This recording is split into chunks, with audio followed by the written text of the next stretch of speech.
Добре, криптоентузијасти, денес имаме нешто специјално за вас, една многу интересна тема, иако дел од оваа тема веќе имаме разработено, нормално очигледно се надградуваме на истата, каде што сега ќе земеме еден чекор нанапред и ќе размислуваме каде би завршило сето ова. Нормално, денешното видео е практично за менувањето на светскиот ред, односно светскиот поредок. Што ова значи? Знаете и сами дека моментално уште од завршувањето на Втората светска војна па и пред тоа имаме така наречен прозападно ориентиран светски поредок, кој што моментално буквално сето останато го смета според нивните зборови за џунгла. Ако не ме верувате мене, ова е Џозеф Борел, еден од највисоките представници во Европа, а да не забораваме дека истиот представува и така речено представник на надворешната политика на Европската унија. Погледнете што мисли овој западен поредок за нас. Yes, Europe is a garden. The rest of the world, and you know very well, Federica, is not exactly a garden. The rest of the world, most of the rest of the world, is a jungle. And the jungle could invade the garden. And the gardeners should take care of it. Ете, гледате што мислат за вас. Значи, оваа слика позади мене е точно џунглата кога ќе дојде во градината. Значи, Џозеф Борел овдека јасно ви кажува дека Европа, очигледно и Америка, затоа што они се нели браќа близнаци, представуваат градина, додека сите ние останати сме џунгла, која што сака да ја нападне градината, но ако џунглата ја нападне градината, Џозеф Борел ви каже дека градината ќе се погрижела за тоа. Значи, уште еднаш ќе опуштам пред да продолжиме да разговараме, затоа што мислам дека ова едно клипче ја сумира целата политика на оваа западна пагра, која што е бившо империалистичка, така речено, екипа која што се уште на еден или друг начин, на некој начин го манипулира и контролира целиот свет. Значи, ќе ви пуштам уште еднаш, секогаш кога ќе помислите дека западниот свет е добар, не заборавајте да си го пуштите клипчето за да се освестите малку. Yes, Europe is a garden. The rest of the world, and you know very well, Federica, is not exactly a garden. The rest of the world, most of the rest of the world, is a jungle. And the jungle could invade the garden. And the gardeners should take care of it. Ете, градинарите ќе се погрижат за нас, останува да видиме како и да е. Значи, пред да разговараме за БРИКС и иднината на криптовалутите, која што е исклучиво битна за нашето портфолио, за жал ќе мораме да поминеме еден поголем дел од овој видео да објасниме зошто е време градината да престане да постои. Така. Значи, сето ова ќе го образложиме детално, со тоа што дел од ова е земено од теоријата на Реј Далио, која што е буквално за раѓањето, растот и смртта на сите империи до сега. Односно, тоа е економски процес, верували или не, пред се, кој што на крајот од денот едноставно ги доведува сите овие империи, без разлика колку биле големи, да паднат на колена и да престанат да постојат. Сега, зошто го кажувам јас ова? Значи, ќе продолжиме дел по дел да објасниме за последните две империи пред моменталнава, нели, проамериканскава, а тоа се Холандија и Англија, да видиме како истите пропаднале и поради кои причини, и потоа нормално ќе видиме дали истите овие така речено критериуми се исполнуваат за моменталнава империја која што за жал се уште мисли дека владее со светот, за потоа да видиме која е она нова сила која што ја предизвикува и како криптовалутите се дел од планот на новата сила, а и зошто истите се исклучиво битни за нашата иднина. Значи, може би малку ќе биде поисториски ова видео, но верувајте ми, едноставно клучно е да разберете каде сето ова се движи, зошто оди таму и како криптовалутите се единственото решение можеби кое што може еден нормален човек да си го дозволи во овој нов свет. Значи, јас би напоменал уште еднаш, значи, ова видео Changing World Order е преубаво. Значи, објаснува толку детално и нели читко едноставно за секојдневниот човек да може да го разбере како се случува овој економски пресврт на претходните, да речем, империи кои што долго владееле, значи некои од нив со векови, така. Сега, зошто е тоа битно? Значи, битно е дека овој економист на вистина го раздробил сето тоа како процес и успеал да ни го представи. Значи, ова е така речено еден дел од основните како да кажем, поставување на самиот поим во ова видео, каде што буквално гледаме дека нели секогаш една империја има свој подем, со тоа што кога истата е во депресија и пропаст, нормално друга империја ја наследува ова. Тоа е практично едноставно померување на центарот на моќ, што е нормално и што пак ќе напоменам е економски процес кој што постојано се случува, затоа што сите империи до сега верувале или не ги прават истите грешки. Сега, нормално ова е моменталната ситуација каде што ние се наоѓаме, дури јас би рекол дека Кина веќе е над Америка, но нели ова е на некој начин да разберете како прилика сето ова се движи. Сега, чисто да видите дека значи ова не е една империја, туку ова се и многу претходни империи, како што можеме да видиме овде дека империите се представени со одредени линии. Кина нормално и претходно била доста голема во времето кога нели ги имале своите династии, значи Кина знаете и сами дека со милениуми, не со векови, со милениуми била практично империја, со тоа што нормално дека имаме нормални растови и падови на сите овие сили, со тоа што дека имаме и многу други, да речеме земено, и гледаме дека ниту една не е права линија, ниту една не е само нагоре, нормално сите имаат своји растови и подеми. Без разлика дали спомнува за Шпанската империја, дали спомнува за Јапонија самата по себе, дали станува збор за Германија, значи гледате, сите се овдека представени. Сега, што е битно за да разбереме еден циклус во кој што една империја почнува да се гради, да расте, врвот кој што моментално го достигнува и зошто истата престанува да постои. Значи овдека е многу добро сумирано се што треба да знаете за еден цел да речем еден цел век на одредена империја.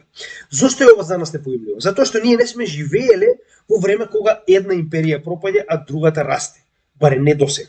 Така, сега моментално за прв пат се појавуваат овие последни деклайн, да речеме, или да речем пропаст, да речеме, или пад на ваквата империја, значи ова е прв пат да ги видиме овие критериуми за одредена сила и да видиме како истите се случуваат во реалност. Значи, дури и нашите генерации предходно една-две немале, значи шанса да го видат ова, затоа што тоа бил практично подемот и врвот на Мурика. Тоа е реалност. Значи, нормално, strong leadership, inventiveness, education, strong culture, good resource allocation, good competitiveness, strong income growth, strong markets and financial centers. Ова е се што можеме да кажеме за Америка од почетокот, па да речеме дури во Прва светска војна, па натаму. Зошто го велам тоа? Значи, strong leadership знаеме и сами дека американските председатели во тоа време, кои што едноставно нели на вистина имале глас и на вистина имале реална моќ во државата, не е истото што можеме да го кажеме денес. Знаете зашто кажувам тоа? Затоа што господинот геријатрија не знае ни каде се наоѓа на сцената, а не па што зборува, но нели да не регулуваме тоа, знаеме дека Америка навистина била пропратена од јаки председатели кои што го воделе сето ова уште пред Прва светска војна, нормално со тоа што во Првата светска војна good resource allocation и good competitiveness се исклучиво добри, затоа што Америка, верували или не, во Првата светска војна ги снабдува двете страни. Па дури би рекол трите страни, со тоа што на крајот ги снабдува и сите оние земји кои што тргаат да ја бранат Белата гарда, односно кралството, за да не пропадне нели монархијата во Русија, туку да практично се врати на власт затоа што нифем не им одговара комунизам. Со тоа што ваквите ситуации нормално се искористени од страна на тогашната машинерија во Америка за да биде практично искористен овој воен конфликт, без разлика дали станува збор за Првата светска војна, дали станува збор за револуцијата во Русија, за да биде направен огромен профит со тоа што практично вие продавате оружје така речено на двете страни, а нормално не сте инволвиран во конфликтот и вашата работна рака ниту пак индустрија не страда. Така да тоа е на некој начин еден од главните моменти како Америка успеа со нејзината стратешка позиција да се крене над целата, да речем, европска во тоа време голема капиталистичка машинерија, нормално и на истокот. Сега, дополнително, не можам да кажам strong culture, со тоа што, значи, која е нивната култура, збирштина од цел свет, како и да е, во секој случај во тоа време, дури може да се каже дека за разлика од секашното образование, верувам дека имале доста подобро. Competitiveness нормално со оглед на фактот дека целиот свет војува, а вие произведувате, не да имале во тоа време соодветна конкуренција, значи они биле единствената практично најголема машина која што произведува без никаков прекин. Resource allocation нормално со оглед на фактот дека во тоа време сите ви се партнери, затоа што сте вие единствената земја која што не е нападната и најголемата фабрика во светот. И нормално strong income growth, со тоа што се тоа што е продадено, нормално дека парите влегуваат назад во Америка. Така да ако тоа не е strong income growth, не знам што е. Во тоа време овие држави страдаат и своите резерви ги користат со цел да се одбранат. и Strong Markets and Financial Center, знаете дека што од 1920-тите па наваќе веќе се воспоставени берзите кои што се во тоа време нели доста популарни и најаки центри до ден денес, така речено, почнувајќи од Њујоршката берза. Сега, тоа е самиот почеток, тоа е самото подигнување на американската нормално империја, така речено, со тоа што сега само ви објаснувам како прилика изгледа за да дојдеме до вториот и третиот дел. Но пред да продолжиме, таму би сакал да се навратам на двете претходни сили, а тоа се како што можеме да видиме Холандската империја и нормално Британската империја, со тоа што само на кратко ќе видиме како се тоа изгледа. Значи Холандската империја траела доста долго, со тоа што генерално, значи целиот овој период може да се сумира така речено во некои 100 години, но најбитниот дел од целата оваа ситуација е што? Крајот. Односно, она што постојано го кажуваме, дека една сила почнува да паѓа, кога друга почнува да расте, што е нормално, дека некој овој вакуум на моќ ќе го превземе. Така да, ако се свртиме, да речеме, ова е Википедија, основна, значи нема да навлегуваме во самата историја, оно што сакам да ви го напоменам е дека да погледнеме како практично Холандската империја почнува да пропаѓа. Вика, ривалството со Велика Британија и Франција.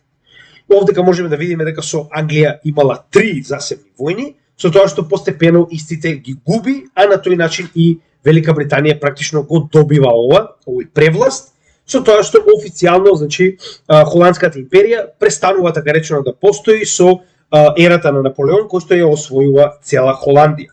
Така да, значи, од врв на светот доаѓате до практично дел од провинција на Франција. Слично на тоа можеме да го видиме нормално и со практично Англија, која што исто така има империја повеќе од 100 години, со тоа што нормално почетокот, каде што ако погледнеме назад низ практично самата историја на Англија, значи првиот момент кога истата практично губи така речено веќе моќ и кај што се покажува дека нејзината моќ почнува да слабее е нормално губењето на 13 американски колонии. Нормално ова е во делот кога се уште дивиот запад не е освоен, но како и да е, ова се оние 13 колонии кои што успеваат да дигнат револуцијата со нели бостонската чајанка и потоа и да успеат да се ослободат нормално од англиското робство, со тоа што гледаме дека дури се северниот дел на Канада е овде, како и да е. Значи понатаму нормално имаат така речено втор период на замав, но како и да е од тој момент па надолу веќе почнуваат така речено да губат. Со тоа што повторно истото време Наполеон е оној кој што така речено ја запира моќта и на Англија во тоа време и нивниот подем и на тој начин практично гледаме дека истата ситуација. Значи одредена друга сила зема замав за практично самата англиска империја да почне да се назадува. И сега ако се вратиме назад на самиот врв на овие империи, можеме да забележиме некои интересни моменти, а тоа е значи намалување на продуктивноста, overextended, односно се преголеми за да може да бидат нормално контролирани, losing competitiveness, односно го губат оној примат на индустрија, примат на производство. И нормално последниот дел е wealth gap, што значи дека има огромна разлика помеѓу најбогатата класа и оние сиромашните. Со тоа што прва и најбитна работа која што постојано се случува без разлика каков тип на империја станува збор, почнете од Римското царство па во иднина, значи ако и погледнеме мапите на овие две така речено империи, значи замислете Холандија, гледате колку е мала. Така, сега замислете во тоа време без така речено никаква комуникација, вие гледате и колониите кои што Холандија ги има низ целиот свет. Значи замислете колку е тешко за оваа мала држава европска во тоа време без никаков тип на комуникација освен да речам поморска, така, да ги одржува овие колонии под контрол, така. Значи замислете ова треба не е ова еден ден, значи ова станува збор за декади, така, за векови некоја станува збор. Истата ситуација и овде, значи ова е врвот на англиската империја, каде што да, и овој дел овдека треба да биде завземен, не затоа што не е, но како и да е, ова е претпоставувам вториот дел од залетот на англиската империја кога практично ги губи овие колонии, но ајде сега да не навлегуваме во тоа. Значи ова е практично на некој начин најголемиот дел од територијата кој што некогаш успеала во светот да го држи англиската империја. Значи ако го отвориме сега на пример и Римското царство и Германија и како сакате, ќе видите дека секогаш станува збор за преголема територија. Значи завзеле преголема територија, веќе не може да одржува. Кажете ми како со популација од оваа мала земја вие ќе успеете да држите војска воено присуство во сите овие држави. Истата ситуација и овде. Како? Значи, тоа е невозможно. Дополнително, ако се вратиме на самиот овој чарт овде како што го разговаравме моментално. Значи, нормално, less productive, затоа што вие практично се тоа што го произведувате сега треба да го пратите ни секаде ни светот со цел да ја одржите оваа империја, така. Посебно кога станува збор за воено присуство. Дополнително, losing competitiveness, затоа што вие веќе значи само абсорбирате, вие не произведувате. Најчесто тоа е еден од најголемите проблеми кои се случува со овие големи империи. Нема логика да произведуваат веќе. Така, кога имате на некој начин така речено и провинции да ви го прават тоа и колонии, вие практично вашето производство ќе го префрлите таму.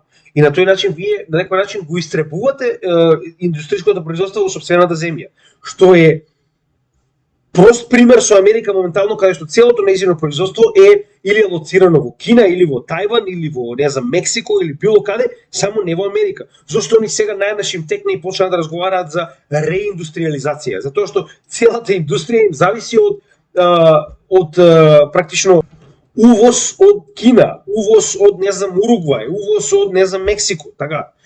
И нормално wealth gaps со оглед на фактот дека сега нема да налегуваме како било тоа во холандското и англиското кралство, но може да замислите и веќе ви е јасно како изгледа тоа во Америка, каде што имате, значи Лос Анџелес, еден од најубавите градови во Америка, имате рекорден број на не само во Лос Анџелес, во цела Америка, рекорден број на бездомници, додека имате 1% кој што поседува, не знам, 1% од населението поседува повеќе од 70% од богатството во Америка.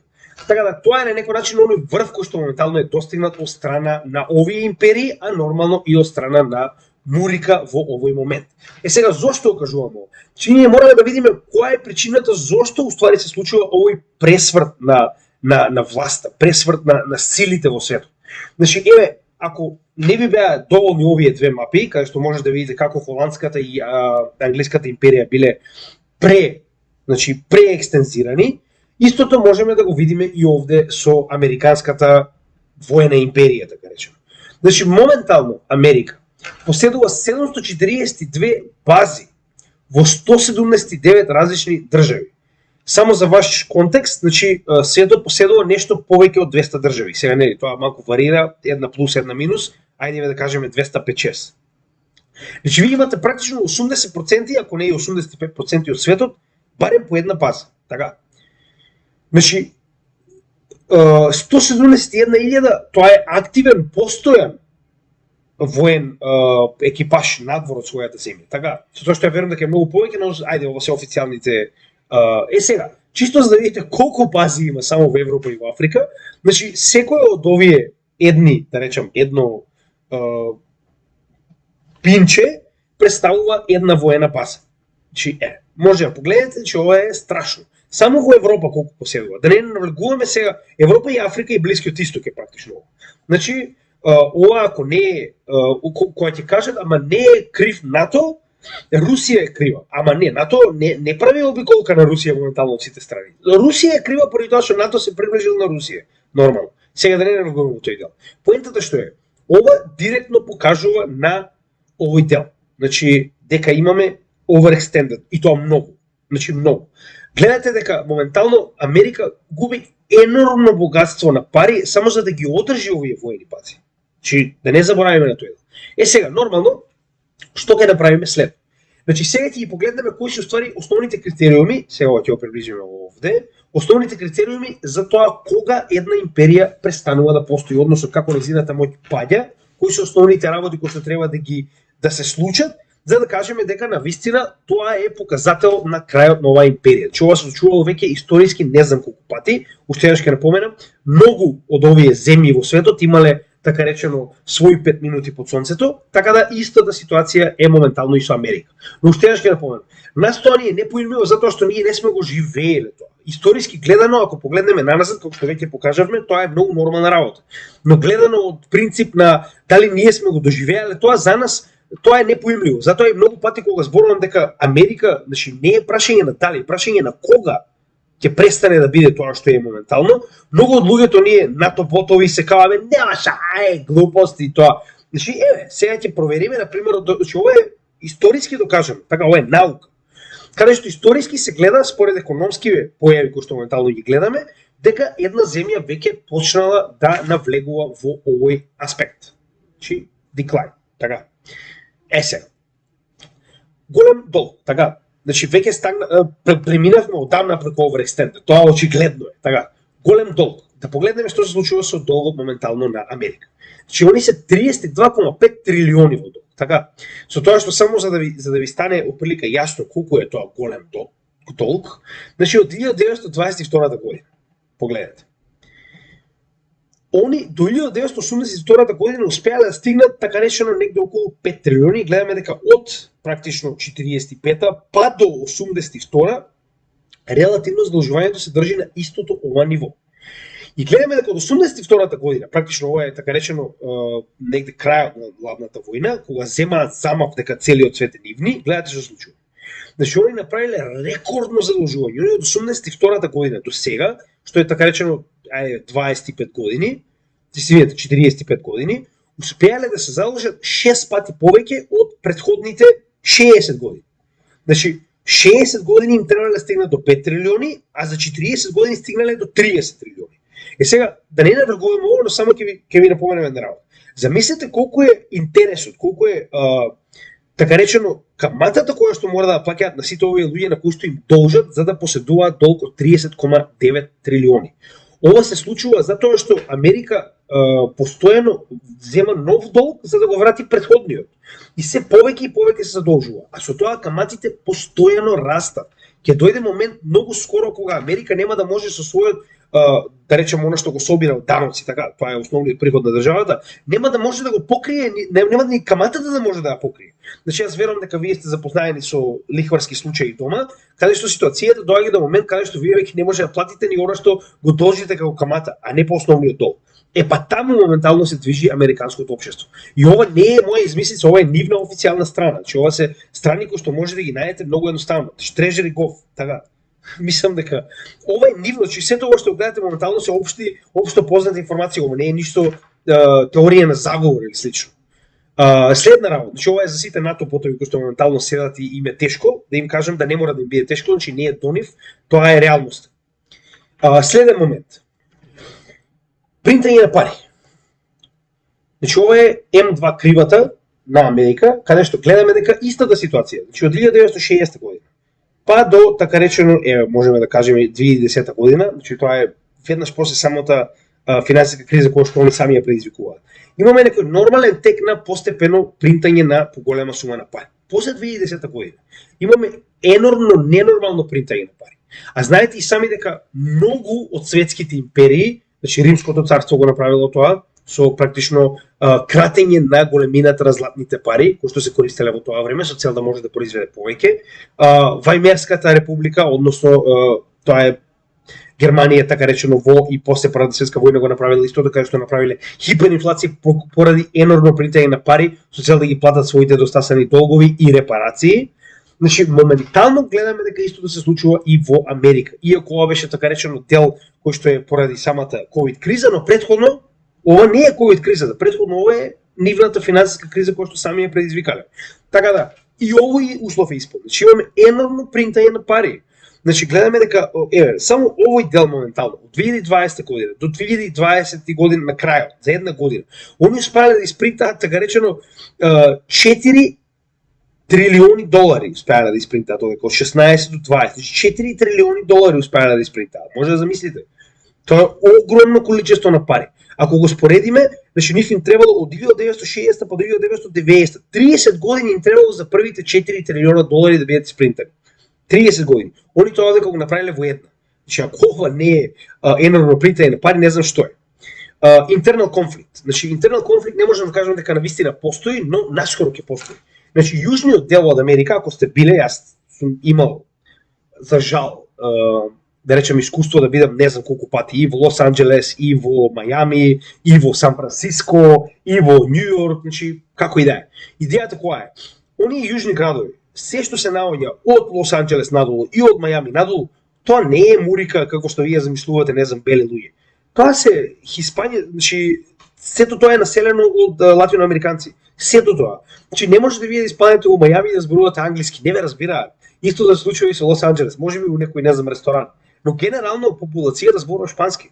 Дури оние кои што се бели, таму зборуваат шпански, можам да ви кажам затоа што сум го гледал тоа насекаде таму по улиците. Како и да е. Интернал конфликт, како што кажав ја, многу луѓето очекуваат дека не знам арапите или ние словените или некој од овие што им се многу кзли ќе им врати. Не. Јужноамериканците и централноамериканците, така речено, сите овие нации заедно со Мексико се тие што ќе стават крај на Америка. Зборуваме за внатрешно конфликт, така. Значи тие се тие. А да не забораваме, не знам дали сте свесни, погледнете ќе видите, моментално јужната граница на Америка е нешто како границата помеѓу Косово и Македонија. Значи не постои авторитет и кој сака влегува, кој сака излегува, може буквално да поминете со 2 тенка преку границата. Значи буквално толку моментално таа граница веќе нема никаква врска. Имате огромна колона на јужноамерикански мигранти кои што влегуваат без никаква контрола. Погледнете ќе видите, значи ова е многу голем проблем. Дојде до таа ситуација каде што сега моментално се предвидува Њујоршкиот голем парк, оно што е нели во градот, да биде претворен во камп за избеглици. Погледнете ќе видите, че сето ова е јавна информација, само што не ви ја даваат на сител. Loss of reserve currency, доаѓаме до она најбитното. Знаете и сами, че ова не е веќе сите овие НАТО ботови кои што кажуваат дека тоа не е вистина, слободно нека продолжите понатаму да се разговара дека тоа не е вистина, но дедоларизацијата се случува толку многу брзо што е дури смешно. Значи смешно. Гледаме дека многу земји во светот моментално бараат алтернатива на доларот, што е март 31 март 2023 година, за малку подоцна да дојдеме до ситуација дедоларизацијата се случува значи за брзо време станува голема реалност. 13 јуни 2023 година. И сега нема да налегуваме затоа што ние за дедоларизација има направено соодветно видео, каде што ќе може да го погледнете, ќе оставиме во предлог на крајот од ова видео. Значи каде што ќе може да видите дека станува збор за огромен број на земји. Значи веќе сме стигнати до некои 30-40 земји кои што не сакаат да имаат ништо со доларот. Моментално ако го држат само поради принудата која што имаат на некој начин да тргуваат едно или друго добро. Но поголемиот дел од ресурсите моментално се тргуваат надвор од доларот. Така да дедоларизацијата се случува. Нема тоа дали вие сакате или не. Уште еднаш ќе напоменам. Сите овие НАТО ботови и северџани кои што гледаат ова моментално, значи, нели, смирете си ги страстите, не е ова дали вие сакате или не сакате, ова е глобално случување кое што јас не го измислив, значи ова се случува. Јас само ви ги отварам очите и ви кажувам дека се случува пред да ви биде прекасно. Како сакате вие гледајте ново, значи може слободно како што кажав јас, секој што не му се допаѓа, unsubscribe, имате еден куп канали, имате уште реалити шоу с дома, значи гледајте нешто фарма, не знам, занимавајте се. Но за оние кои што сакаат да видат, значи ова е реалноста, нема тука бегање. Значи ова моментално се случува и колку они повеќе го негираат, тоа ќе уште пострашно. Дојде ситуација во која што Дженет Јелен самата го призна тоа. Значи може да погледнете на ова, значи многу јасно кажано од нејзина страна дека Америка мора, значи да биде свесна за постепеното намалување на вредноста на доларот во светските резерви.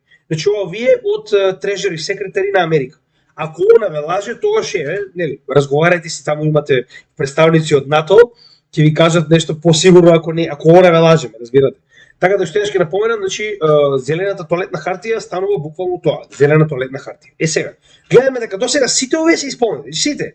Значи голем долг, принтање на пари, внатрешен конфликт кој што допрва ќе биде, но сега за сега е.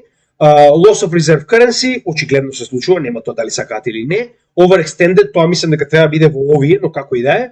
Weak leadership и civil war revolution. Weak leadership, па, значи, знаете како? Мислам дека околу ова едноставно нема потреба да зборувам, само еве.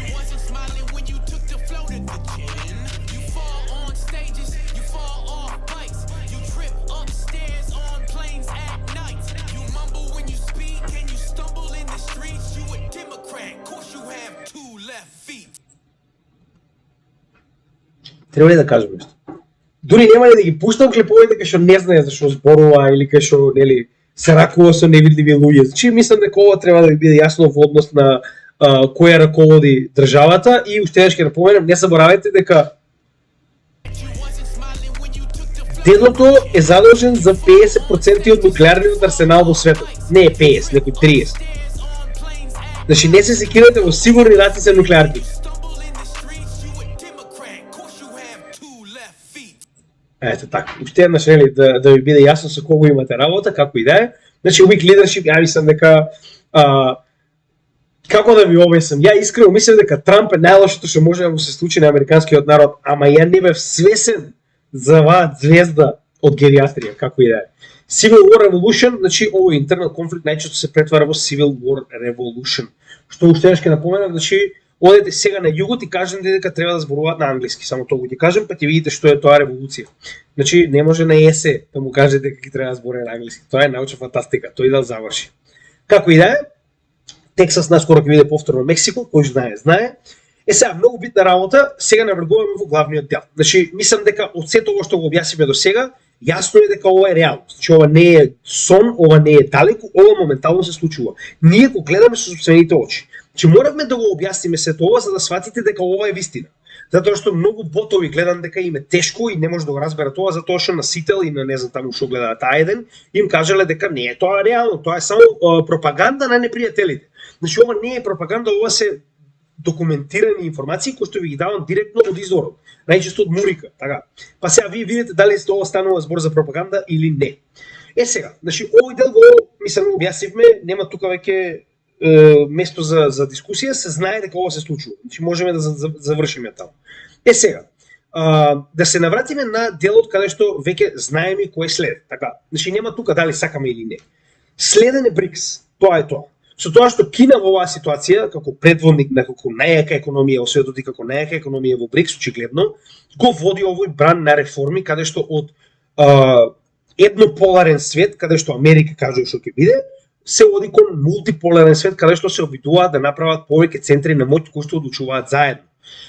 Реално ова досега во историјата не успеало, дали ќе успее сега не можеме да знаеме додека не го видиме, прост пример за тоа е Југославија, гледате и сами, секој тегне на своја страна, се додека не истегнат од сите по дебелото. Значи тоа што не се случило нас во Југославија за жал, но тоа е друга тема. Да не навлегувам на тоа дека нашите претходни генерации не направија мијачи на садови во Европа. Да, значи тие се тие генерации кои што со нивниот шовинизам, нели, можеме сами не доведоа да бидеме сите мијачи на садови во Европа. Дали ќе се навредите или не, тоа е ваш проблем, тоа е реалност.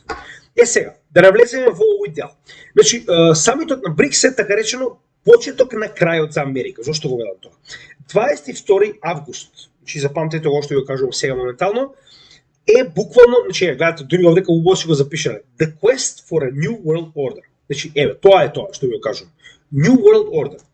Односно, веќе нема да бидат поставени работите прозападно. Така, нема да чекаме да ни кажат Светската банка и АМФ што да правиме. Нема да чекаме ЕУ да ни одобри. Нема да чекаме и да се надеваме дека Америка нема да не нападне поради некоја наша нова политика како што го направи тоа во Либија или во Ирак, така. Значи, и за тоа да не навлегуваме, пошто може да зборуваме уште 8 часа овдека. Поентата што е? Моментално претходно сите овие земји кои што самостојно се спротивставуваа на оваа монополизација на хегемонија на западниот свет, беа буквално истребувани. Земете го Ирак, со тоа што недозволено од страна на Америка почнал да продава нафта во други валути освен доларот, најнаш Ирак не постои. Земете Либија, која што најавува дека ќе направи златен динар со кој што во цела Африка ќе се тргува настрана од доларот. Најнаш Либија не постои. Сега, за жал, загриза негде кај што не можат веќе да гризаат, односно, не знам дали знаете историја, но сите оние кои што знаат дека Русија е местото каде што империите доаѓаат да умрат. Дали е тоа Британската империја, дали е тоа Германската, нели, Наполеон, неговата Француска империја, сите што дошле во Русија, дошле и тука завршила нивната империја, да ви биде јасно, па истото ќе се случи и со Мурика моментално, но како и да е, тоа е лекција која што ќе ја видиме, така да ќе бидат во историските читанки Хитлер, Наполеон и до него Бајден. Значи така ќе бидат проследени еден по друг, но за тоа пак ќе кажам во друга прилика, како и да е. Идејата е дека моментално со нападот на Русија дојдел до степен каде што го направија доларот да биде оружје. Со тоа што ги замрзна резервите на Русија и предизвикаа ситуација во која што поголем дел од светот свати дека Америка може да го направи истото во било која ситуација кога нешто не им се допаѓа нив. Затоа имаме масивна дедоларизација. Не е затоа што не им се допаѓа Америка, туку затоа што не им се допаѓа што Америка направи со доларот. Значи ваквото weaponizing што велат, значи правење на доларот да биде оружје со цел да ве принуди да правите што Америка сака, буквално ги доведе да си го стават последниот клинец на ковчег. Како и да е, значи, после тоа, значи, сето тоа што моментално гледате овдека е директно резултат на таа санкција. Таа единствената санкција која што доведе до сето ова што моментално го гледаме. До неуспешна низа на санкции, до очигледно Америка и Европа со нивните вести дека Русија утре ќе снема муниција, Русија утре ќе снема ракети, дојде до ситуација да они немаат ракети и муниција да пратат на Украина и Украина ја губи војната. Тоа е реалноста, дали вие сакате или не, повторно тоа е ваш проблем, но сите тие моменти доаѓаат до ситуација во која што БРИКС зема замав. Зошто? Тоа се земји кои што веќе има смачено прво од оваа западна хегемонија, уште еднаш ќе напоменам, од оваа западна хегемонија. Не, не овој, не, се извинувам. Имаме друг диносаурус, значи овој диносаурус. Europe is a garden. The rest of the world, and you know very well, Federica, is not exactly a garden. The rest of the world, most of the rest of the world is a jungle. Ете. Сега, ваа џунгла конечно зема замав и моментално кажува, знаете што, доволно е доволно. Сега ние како џунгла ќе се организираме, па ваа градина која што е градена со тоа што имала колонии во џунглата и со тоа што се си земало од џунглата за да направи градина, сега ќе биде таа која што го добива, нели, тоа што и следи, почнувајќи со Франција, значи се извинувам, погрешно нареков, тоа е северно-афричка муслиманска колонија на Алжир, Мороко и на Тунис. Значи ете тоа е моментално Франција, истото ќе се случи и со остатокот од Европа, нели? Проследете во живо. Како и да е, тоа ќе биде наскоро, но идејата е дека конечно се собраат доволно јаки сили во светот, значи доволно економии кои што може да се протистават да кажат тоа е тоа. Со тоа што на 22 август, зошто е тоа толку битно, добиваме уште 40 нови земји кои што моментално се со активна апликација да се приклучат на БРИКС. Со тоа што овие 40 нови земји не се било кои, не станува збор за Македонија, Србија и не знам, поименувам Црна Гора. Станува збор за огромни економии, односно овие со розово се уствари оние кои што се моментално или основатки членки, знаеме и сами, тоа е Бразил, Јужна Африка, Кина, Индија и Русија. Со тоа што моментално, значи овдека веќе имаме нови земји кои што се со активна апликација. Значи ова е стара мапа, сега веќе имаме 40, замислите колку многу. Со тоа што само да споредиме некои од нив. Значи вие ги имате прво најбитно Саудиска Арабија и Иран спремни заедно да влезат во новиот блок на БРИКС. Замислете колку е тоа големо. Саудиска Арабија и Иран се едни од најголемите економии во светот. И они се буквално значи они се главните водачи на шии и на суни муслиманите во светот. Замислете која следбеност ќе има кога овие две водечки сили во муслиманскиот свет ќе влезат во БРИКС. И тоа замислете што ќе се случува. Да не забораваме дека Турција, НАТО членка, сака да аплицира за БРИКС. Дополнително, Аргентина, огромна економија, Алжир, огромна економија, Египет веќе ефективно доби членство во БРИКС, тоа ќе се официализира сега на состанокот на 22 август. Да не забораваме дека имаме уште многу земји во Индокина, исто така Казахстан сака да стане дел, значи имате огромен број на земји кои што сакаат да станат дел од БРИКС. Уште еднаш ќе напоменам, станува збор за 40 кои што повеќето се енормно големи. Да не навлегуваме на фактот дека Саудиска Арабија и Иран се така речено два од топ 5 производители на нафта, што беше до сега основната сила позади долар. И мојот омилен Мексико исто така поднесе за членство во БРИКС. Сега ќе видиме како ќе се осеќа Америка кога БРИКС ќе има членка на нивната јужна граница, како што они сакаат Украина да биде дел од НАТО. Останува да видиме околу тој дел, но како и да е. Битниот дел кој што можеме да го забележиме е дека не само Кина, туку целиот овој БРИКС блок се обидува да ги помине, како Америка, така и Г7, така и Г20, иако Г20 има членки и од самиот БРИКС, Г7 да речеме, и веќе ги помине. По економија БРИКС е поголем од Г7. Сега, значи ова е веќе утврдено, така. Значи, ова е следната сила која што сакале или не, веќе нема градината, значи оваа градинава тука, само не овој дел, ова не е градина, ние сме дел од џунглата. Ова тука овдека е дел градината, која што веќе заврши низиното. Значи, сега е време да плати на колониите од каде што ги земала оние работи за да стане градина. Значи, оваа џунгла моментално прави толку силен блок што нема тука дали они сакаат или не. Значи, никој не ги прашува. На 22 август ќе се одржи оваа конференција, каде што ќе се одлучува за новите членки, што ја верувам дека поголем дел од овие членки ќе станат дел од БРИКС. Ваквиот сојуз со повеќе од 40 членки веќе станува збор за нова глобална сила која што не само што е поголема од НАТО, туку е и многу интернационална. Оваа слика која што гледате овде, сакале вие или не, ќе биде дел од историјата. Значи тоа е реалност. И ово што ви го кажа во последното видео кога, нели, овие двајца познати ликови Ши Жинпин и Путин разговараат еден со друг, че оваа реченица веројатно да ги биде запишана кај што еден го вели на другиот. Правиме работи во светот кои што не се видени повеќе од 100 години. Тоа е она што моментално ни го разговараме. Зборуваме за нов блок кој што ќе го надмине стариот. И многу битна работа, доаѓаме до моментот каде што дедоларизацијата е дополнително забрзана од потенцијално стварање на нова БРИКС валута. Сега, ова е главниот дел за кој што мораме да разговараме, но пред да се случи тоа, мораме да видиме како членовите на БРИКС, посебно оние главните, се однесуваат до криптовалутите, да видиме што се случува во тој дел и да видиме каква е потенцијалната инволвираност на криптовалутите во самата БРИКС валута. Со тоа што не заборавајте дека овој дел ќе го анализираме само моментот како криптовалутите се поврзани со БРИКС, а на крај ќе дадеме заклучок зошто криптовалутите во оваа ситуација се толку битни, дури надвор од потенцијалната употреба во БРИКС и од БРИКС. Сега, можеме да видиме дека првенствено една од главните точки кои што ќе се разговара на оваа конференција во Јужна Африка на 22 август е дали и кога ќе има потенцијална валута на БРИКС. Имаме неколку потенцијални моменти за тоа како ќе изгледа оваа валута, од она што јас го знам, затоа што се уште нема официјално разговарано ништо. Најавена е, но нема никакви официјални информации за да можеме да утврдиме што уствари истата би представувала. Она што јас го знам моментално е дека или ќе биде, сега, барем за почеток, валута која што е директно поврзана со основните 5 валути на земјите на БРИКС, каде што сите овие 5 валути ќе бидат земени како кошница од валути кои што треба да биде пег за вредноста на новата валута на БРИКС. Тоа е на некој начин според она што се спомнува барем најреалистички направена валута која што може да биде направена многу побрзо заради останатите алтернативи. Втората алтернатива која што многу јасно се зборува е дека потенцијално оваа валута ќе биде направена како нова валута која што ќе биде директно поддржана со огромните количини на злато кои што моментално ги поседуваат првенствено Кина, па потоа Русија, па потоа и останатите членки на БРИКС, а верувам дека и новите членки на БРИКС се приклучат многу.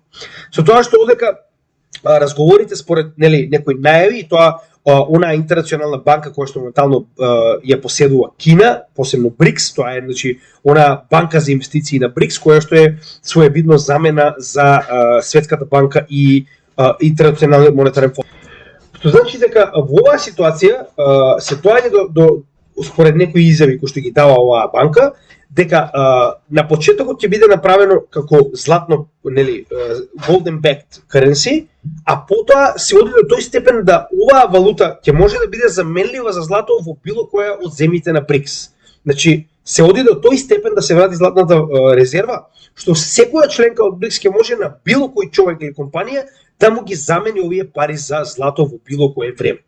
Ако тоа се случи, иако тоа е најавено да биде декаден процес, што нема да биде преку ноќ, не го заборавајте ова, затоа и реков. Значи оваа конференција на 22 август представува почеток на крајот, не крај. Значи ќе треба време додека сето ова се реализира. Зборуваме за огромен број на членки кои што се приклучуваат. Потоа, сега моментално се формираат органи кои што ќе треба да функционираат во овој голем сојуз, кои што ќе треба да ги носат големите одлуки. Така да сето ова треба време да се реализира. Битниот момент е да ги видиме оние битни фактори кои што се исклучува битни за нашите криптовалути и нашите портфолија. Значи, поврзано со злато на оваа валута е така речено директен удар на доларот. Доларот нема никаква вредност. Значи со Саудиска Арабија и незиното раскинување на договорот за секоја трансакција на гориво да биде направена во долар, автоматски доларот нема никакво покритие. Буквално тоалетна хартија во зелена боја. Сега, последната варијанта е наместо да биде во злато, истиот да биде криптовалута која што ќе биде со покритие на злато. Значи, да не биде книжна пара кеш, туку да биде криптовалута која што ќе биде поседувана директно БРИКС, а ќе биде во противредност на злато. Тоа е како, например, може би сте виделе, може би не, PAXG. PAXG представува криптовалута која што е противредност на цената на златото. Но дека е на цената на злато, значи дека е така речено како фьючер контракт. Но во оваа ситуација, значи, Буквално златото кое што го посетуваат ќе биде гаранција за вредноста на оваа валута која што нема да има никаква инфлација. Тоа е поентата. Сега, дополнително овде се спомнува во многу наврати, значи не можам да зборам затоа што ова се ќе го кажеме спекулација, дека моментално че ова е, нели, рековме, првата идеја дека ќе имаме златен стандард и дека ќе се врати златниот стандард позади оваа валута, но многу пати сум го сретнал и тоа дека, значи, БРИКС, членките на БРИКС активно гледаат како да го искористат биткоин во противвредност на стабилизација на оваа потенцијална валута и дестабилизација на доларот. Сега, дали ова ќе случи не знам, но сето ова ќе го проследиме на конференцијата на 22 август. Мене ако ме прашувате, најбитно што може моментално да се случи на оваа конференција е одлуките за проширување. Колку поголем овој сојуз, толку посилна ќе биде оваа одлука понатаму. Значи, активно се зборува за валута во БРИКС и кажано е дека тоа ќе треба можеби неколку декади за целосно да се оствари. Значи, знаете и вие дека еврото не настапи преку ноќ, беа потребни многу години за конечно да почне истото да се користи и верувам дека има многу скептици уште во тоа време кои што не верувале дека тоа ќе се случи, но еве го еврото постои моментално. Ако еврозоната може да направи евро, ја не гледам причина зашто БРИКС не може да направи некаков тип на заедничка валута. Сега, дали ова ќе случи со биткоин, не знам, но битна работа која што мораме да забележиме е дека не е само валутата на БРИКС. Значи, моментално многу членки на БРИКС, првенствено Русија и Иран, го користат крипто, значи како начин да се избегне SWIFT. Знаете и сами дека SWIFT представува она посебна мрежа на пораки која што поврзува 11.000 финансиски институции во светот, каде што без ваквата поврзаност во свет, вие практично сте исклучени од светскиот банкарски систем. Што значи дека вие не може ниту да пратите, ниту да примите никаков тип на парична трансакција. Сега, моментално свесни сме, значи тоа не е тајна, дека, значи, гледате, не е крипто користено директно само за БРИКС валутата, туку сега моментално. Сега мораме да размислуваме дека знаете и сами од досегашните искуства, го споделивме тоа и со Холандија и со Велика Британија, ниту една од нив не се откажала од оваа империја без војна. Ќе бидеме реални. Очигледно е тоа што ќе се случува со БРИКС, ќе се случува, значи тоа ќе продолжи без разлика дали им се допаѓа на Америка или не, верувам дека ќе има провокации, значи тоа е повеќе сигурно, со цел да се запре овој процес, но проблемот на крајот од сето тоа е дека ваквиот тип на луди империи на крајот секогаш прибегнуваат кон екстремни ситуации. Они би да имаме трета светска војна пред да изгубат моќта во целиот свет. Да бидеме реални. Тоа е една од можностите и верувам дека американците длабоко ќе се потрудат да го направат. Сега, верувам дека SWIFT нема да биде само ситуација во која што ќе се напаѓаат само Иран и Русија, тоа е сега, но SWIFT е буквално оружје во рацете на американците, на сите оние кои што не им се допаѓа како моментално функционираат, да ве запрат. Ви исклучуваат од банкарскиот систем и вие практично немате опција, но немавте опција. Сега, моментално, че ова е најнова вест, гледате, од јуни 2023 година, значи имаме паралелна организација која што ќе биде така речено иста како SWIFT за азискиот континент. Со тоа што Asian Clearing Union, ствари така речено оваа голема формација која што ја прави оваа така речена организација, буквално ќе направи паралелна организација на SWIFT која што ќе функционира за сите БРИКС држави, без разлика дали станува збор за постојани или идни членки. Сега навлегуваме во потенцијален конфликт кој што знаеме дека ќе се случи. Дали тоа ќе биде на финансиски аспект или воен аспект, не можам да знам, но нели тоа можеме само да претпоставуваме, но реално се дека ќе имаме судар помеѓу овие блокови. Овдека е клучниот момент кој што ние треба да го гледаме за криптосекторот. Да се наоѓаме во онаа средина која што нема да биде директно афектирана и дури ќе има позитивни исходи од ваквиот потенцијален судар. Гледаме дека ваквата унија БРИКС се спрема. Значи, гледате и сами. Моментално прават паралелна организација на SWIFT само за да обегнат тоа што може да им го направи SWIFT, доколку нели се понашаат како што нив не им одговара. А вие ако се приклучувате на БРИКС, која што е моментално во директна опозиција на НАТО и на ЕУ, очигледно нема да им се допаѓа на американците. Така да прашање на време кога ќе почнат да исклучуваат една по една сите овие земји. Но очигледно, че овие се земји кои што не се млади, не се нови, ова се земји кои што имаат нели вековно, ако не и милениумско искуство во однос на економија и во однос на водење држава, така да очигледно се припремаат.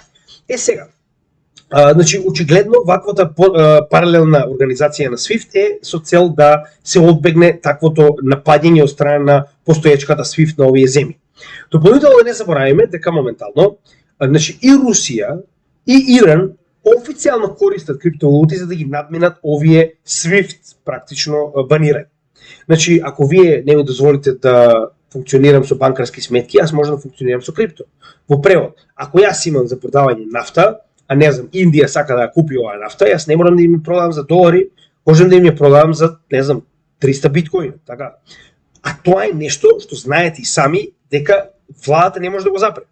Значи гледаме дека дури и пред да започне целата оваа потенцијална конфликтна ситуација помеѓу овие два блока, криптовалутите се веќе активно употреба, посебно од страна на Иран. Русија можеби не толку директно, или барем не знаеме, но Иран со сигурност, значи тоа е нели јавна тајна. И како ти му забранат? Како ти му забранат? Што ќе направат? Ќе го забранат биткоин да постои? Ќе забранат мрежата на биткоин? Тоа е нешто што они не можат ништо да направат. Значи едноставно не можат да направат ништо. Сега. Тоа е во однос на тоа какви потенцијални, да речам, позитивни страни има крипто во однос на овој конфликт на самиот почеток.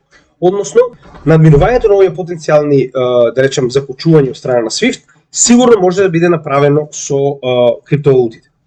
Сега, тоа е само почеток, тоа е само на самиот почеток што може да се направи во однос на користење на криптовалутите наспроти ваквиот конфликт кој што нормално ќе започне со SWIFT, кој што е едно од најефективните оружја досега на западната страна. Во однос на тоа како изгледа регулативата, генерално сите овие 5 основни членки на БРИКС имаат доста добра регулатива за крипто, така речено позитивно. Зошто го гледам ова? Затоа што тоа е една од основните работи за да видиме како овој блок гледа на криптовалутите. Значи, моментално Бразил, ако го земеме за пример, во 2022 година во декември Болсонеро веќе ги направи легални криптовалутите во Бразил.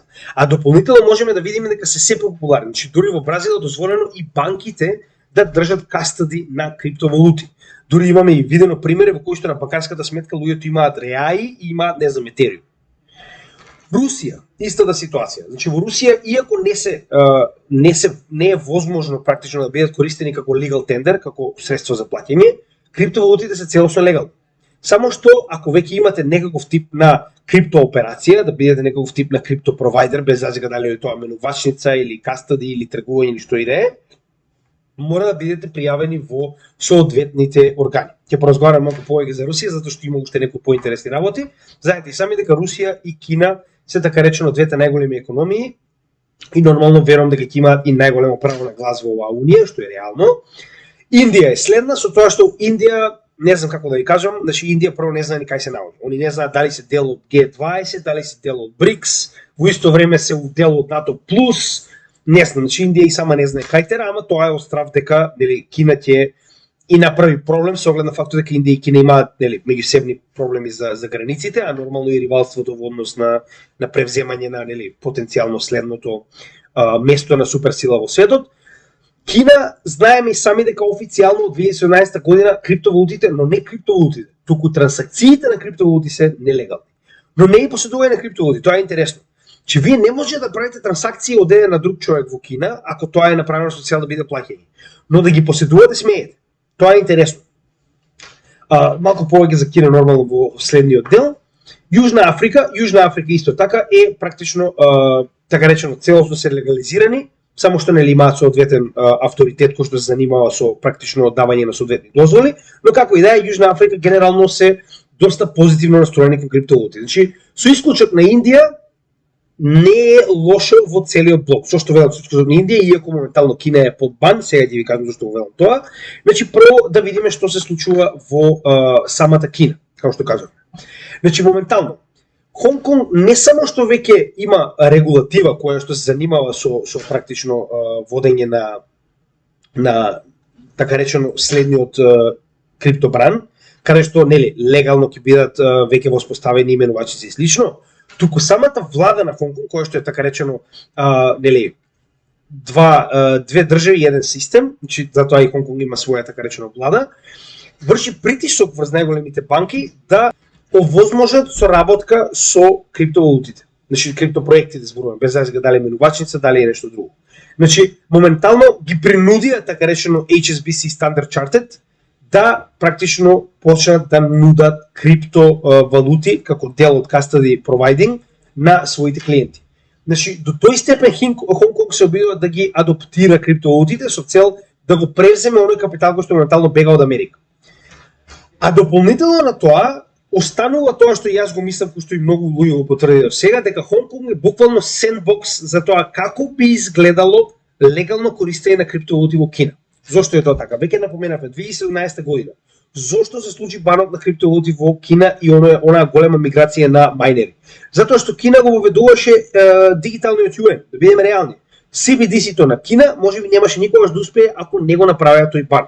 Сега моментално CBDC-то на Кина активно се користи и сега нив не има проблем да видат како ќе изгледа во Хонг Конг адаптацијата на крипто, пред истата да биде прифатена во самата Кина. Односно Sandbox представува проект, односно тест, каде што Кина практично ќе види како тоа изгледа во нормална популација и користење пред да одлучи дали ќе го примени на својата територија, но реално правиме мувет, не верувам дека Кина има избор. Русија од друга страна, значи знаете и сами дека сега одека не е запишено, но според големината на инвестицијата која што Русија направи во оваа државно користена, државно поседувана компанија, така речено, за копање на биткоин, 30.000 крипто майнинг машини, 100 работници, 100 мегавати на енергија која што доаѓа директно од државна сметка. Ги става на второ место по големина за копање. Значи, според тоа што досега го видов статистички, од повеќе, да речем, информации, Русија моментално го поседува вториот по големина мајнер, значи нели мајнинг компанија на светот за биткоин.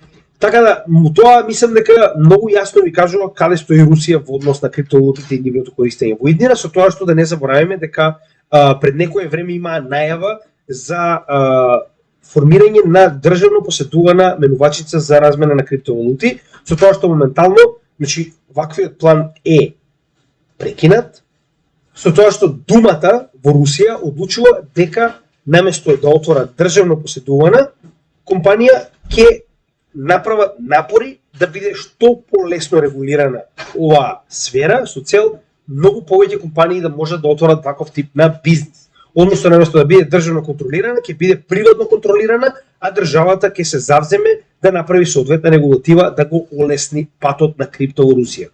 Зошто Кина и Русија би се обидувале, така речено, да направат имплементација на овој сектор во сопствените држави, ако не сака истите да биде дел од БРИКС? Сега, ова е само генерално да видиме како изгледа сликата и кои се потенцијалните употреби на крипто на самиот почеток на ваков потенцијален конфликт. А конфликт ќе имаме, да ни биде јасно. Сега, како заклучок на сето ова мораме да видиме што понатаму од целата оваа ситуација. Значи, иако нема да разговараме за тоа како би изгледал потенцијален судар помеѓу БРИКС и НАТО, затоа што нема логика.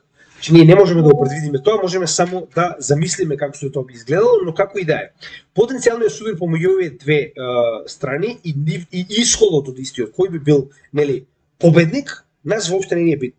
Затоа што тоа во ниту еден случај нема да биде ниту позитивно, ниту негативно за криптовалутите, да речеме дека, не знам, БРИКС се за, а НАТО и ЕУ се против. Значи, ништо од тоа не ни е битно, затоа што криптовалутите во овој спор се комплетно неутрални. Тоа е многу битно. Втората работа. Значи, што очекуваме БРИКС да го користи крипто главно, зборуваме во самиот БРИКС сектор? Надменување на SWIFT и потенцијални санкции, како што веќе напоменавме, затоа што уште на самиот почеток на конфликтот јас верувам дека тоа ќе биде првата акција која што ќе биде превземена од западните сили, сите овие нови членки на БРИКС да бидат исклучени од SWIFT, со цел да бидат казници. Гледаме како тоа помира со Русија, така ќе биде и со останатите, со оглед на фактот дека градат комплетно паралелна инфраструктура, со цел да го заобиколат и SWIFT, и IMF, и Светската банка со собствени органи. Дел од својата нова валута како едно од средствата за негова стабилизација покрај злато, локалните валути на БРИКС членките, нафта и така натаму. Значи, ова би било можеби еден од најшампионските потези за крипто, да, пример, без разлика дали тоа ќе биде биткоин, дали ќе биде некоја собствена криптовалута која што они ќе ја направат или пак ќе биде некоја друга валута, да биде земена како званична валута која што понатаму ќе биде користена од членките на БРИКС. Мада тоа е на некој начин доста неочекувано, може би да направат свој CBDC проект кој што е директно backed by gold, тоа е релативно можно. Но да биде земен биткоин, тоа реално не верувам дека ќе се случи. Така да, било каков тип на поврзаност со самата БРИКС валута би било одлично и позитивно за криптовалутите, верувајте ми, тоа ќе биде многу солиден фактор за следен bull маркет. Иако не знаеме дали ќе се случи, но тоа е нешто што мораме да го земеме во предвид. НАТО и ЕУ членките немаат избор освен да го следат примерот на адаптација на криптосекторот поради неговата неутралност во овој суд и масовната дедоларизација која ќе биде уште поголема со изигнувањето на БРИКС. Значи, каде би бегале вие кога онаа валута на која што се закрстеле сите вие на запад престанува да постои или нивната моќ се намалува драстично. Значи, вие да држите долар покрај официјалните факти каде што гледате дека истиот се девалвира, би било глупаво, така? Значи, би било ретардирано, вие го држите само за тоа што е дел од западна, не знам, коалиција. Реално е дека на крајот од денот секој си ја гледа собствената моќ и се обидува да го заштити она што го поседува капитално, а што ви останува? Ви останува злато, ви останува сребро, ви останува нафта, ви останува некаков тип на драгоцено добро, се ресурс, или ви останува криптовалути. Така да, вие не може да знаете, оно што јас постојано кажувам и пак ќе го напоменам, дали ќе победи валутата на БРИКС, дали ќе победи доларот, дали едниот ќе остане, дали двата ќе опстанат, дали двата нема да успеат, но сигурно може да рачунате на тоа дека многу од луѓето ќе се обидуваат да се заштитат додека ваков потенцијален конфликт постои. Така да, јас верувам дека многу од луѓето ќе прибегнат кон биткоин, ќе прибегнат кон криптовалути, ќе прибегнат кон драгоценни метали и слично. Прост пример за тоа беше колапсот на банките во Америка пред само неколку месеци. Колапсот на Silicon Valley Bank, на Signature Bank, на Silvergate Bank, автоматски ви покажа дека луѓето се склони кон бегање во засолниште кога вакво нешто се случува на финансискиот пазар. Односно, во оваа ситуација каде го најдеш засолништето? Злато и биткоин. Истата ситуација ја очекуваме и овдека. Значи, оние ако при колапс на 3 мали банки, така речено во светот, избегале кон биткоин, замислете што ќе се случи кога вчерашната стандардна валута доларот веќе не постои или пак е на пат да не постои. Така да уште еднаш ќе напоменам дека ваквиот потенцијален конфликт, верувам дека многу голем дел од капиталот во светот ќе го натера да биде инволвиран или во овие скапоцени материјали или ресурси, или во криптовалути, затоа што се неутрални, затоа што на крајот од денот на биткоин не му е битно дали е користен во Русија или во Америка. На биткоин не му е битно од која на која адреса е пратен, не може да го запрете, така да единствено што ви останува во оваа ситуација е да избегате кон него кога ќе се случи овој да речем клеш, овој удар. Сега се враќаме на третиот и најбитен дел кој што јас постојано го кажувам, а тоа е неутралните земји кои што верувам дека ќе постојат и секојдневниот човек. Криптосекторот ќе понуди излез од овој конфликт каде и валутите се дел од судирот и не можеме да бидеме 100% сигурни која од нив ќе победи. Верувам дека дури и другите валути од типот на евро, од типот на юен, од типот на рупии во Индија нема да бидат поштедени од ова. Затоа што на една или на друга начин се поврзани помеѓу себе. Уште еднаш ќе напоменам. Значи, овој конфликт доаѓа. Дали ќе биде оваа година, дали ќе биде по 5, дали ќе биде по 10, не знам, останува да последиме, затоа што мораме да видиме како се тоа ќе се ескалира. А ќе се ескалира, тоа е сигурно. Ниту еден пресврт на моќ не бил направен доброволно. Не постои ниту цар, ниту империја која што доброволно се откажала од собствената моќ се додека не била принудена тоа да го направи. И во оваа ситуација верувам дека тоа ќе се случи. Но уште еднаш ќе напоменам, значи злато, сребро, скапоцени метали, горива, други ресурси и криптовалути. Неутрални средства кои се потребни на сите страни во конфликтот. Крипто не може да биде банирано, забрането ниту ограничено од ниту една власт. Така да во оваа ситуација, зошто ја велам дека можеби криптовалути ви е и најдобра опција? Злато, сребро, горива може да биде конфискувано. Во ситуација во која што вие имате, не знам, општа војна или општ конфликт или не знам било каков тип на рецесија, депресија која што би настанала поради ваков конфликт, тоа се првите работи кои што државата ќе прибегне да ги собере со цел да може да опстане полого. Што значи дека ако вие потенцијално поседувате, не знам, нафтена платформа, погодете што ќе биде национализирана. Ако вие поседувате голема количина на злато во банка, иста ситуација, ќе биде национализирано. Тоа веќе го покажаме неколку пати во претходни примери на нашите видеа, каде што ваквиот тип на скапоцени ресурси се многу битни за државите да можат да опстанат во ваков момент на рецесии, депресии и војни. Но за разлика од тоа, криптовалутите не можат да ви бидат одземени. Не постои ниту власт, ниту документ, ниту закон, ниту ништо што може да ве натера да ги дадете вашите криптовалути на некого. Така да поради оваа причина Јас лично типувам на криптовалутите и поради сите овие кои што моментално ги напоменав ситуации, пак ќе кажам, можеме да на некој начин теоретизираме дали криптовалутите ќе бидат директно применети од БРИКС, дали ќе бидат директно применети од другата страна, дали ќе бидат инволвирани во самата валута, дали ќе бидат користени за надминување на SWIFT, не знам, во новиот SWIFT кој што го гради БРИКС. Тоа е само позитивно. Тоа е само плюс. Главната работа која што мораме да заклучиме од ова видео е дека криптовалутите сами по себе се неутрални. Значи, ако гледаме на биткоин конкретно, вие имате майнинг на биткоин и во Русија, и во Америка, и во Сибир, и во, не знам, Индија, и во Јужна Америка, и во било каде, така? Што значи дека самата по себе мрежата е драгоценна за сите овие луѓе и они не би посегнале по истата, така? Што значи дека истиот е драгоцен за нив и нема да престанат да го користат ниту да го копаат затоа што имало некаков тип на војна. Но ќе биде драгоцен многу повеќе кога оваа војна ќе донесе нестабилност во однос на ресурси и нестабилност во однос на валути. И уште еднаш ќе напоменам, тоа е главната работа која што мораме да разбереме.